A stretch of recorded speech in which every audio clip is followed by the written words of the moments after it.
Di tengah pandemi COVID-19, para pengusaha harus bangkit dan terus berupaya untuk bertahan demi pemulihan ekonomi. Upaya yang bisa dilakukan dalam dunia usaha adalah menjaga protokol kesehatan secara ketat agar para konsumen merasa nyaman. Usaha merupakan prioritas yang tak bisa dilewatkan. Kenyamanan tersebut tak hanya soal kualitas produk dan yang lainnya. Di tengah pandemi COVID-19, kenyamanan ditentukan oleh penerapan protokol kesehatan COVID-19 secara maksimal. Jika kenyamanan yang didukung dengan prokes telah dilaksanakan, para pelanggan akan merasakan kenyamanan. Hal tersebut diungkapkan oleh Ketua BPD HIPMI Bali Pande Agus Permana Widura.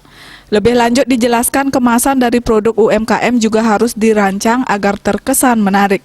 Terlebih di saat ini pelanggan kebanyakan datang dari anak milenial.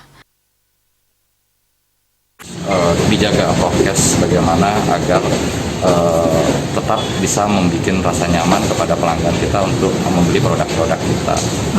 Dalam hal diversifikasi bisnis itu pun di dalam sisi UMKM saya melihat yang pertama adalah kita harus bisa menjaga positioning daripada produk yang kita akan pasarkan. Jangan sampai kita bersaing harga, tapi kita lebih bersaing daripada produk itu sendiri, kualitas produk itu sendiri. Yang kedua adalah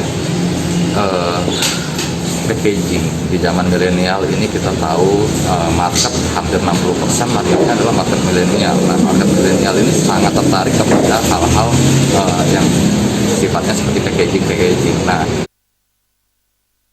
pemirsa diharapkan untuk ingat selalu menerapkan protokol kesehatan 6M, yakni memakai masker, menjaga jarak, mencuci tangan, mengurangi bepergian jika tidak mendesak, menjaga imunitas tubuh dan menaati aturan pemerintah. Desa Aryani, Bali TV.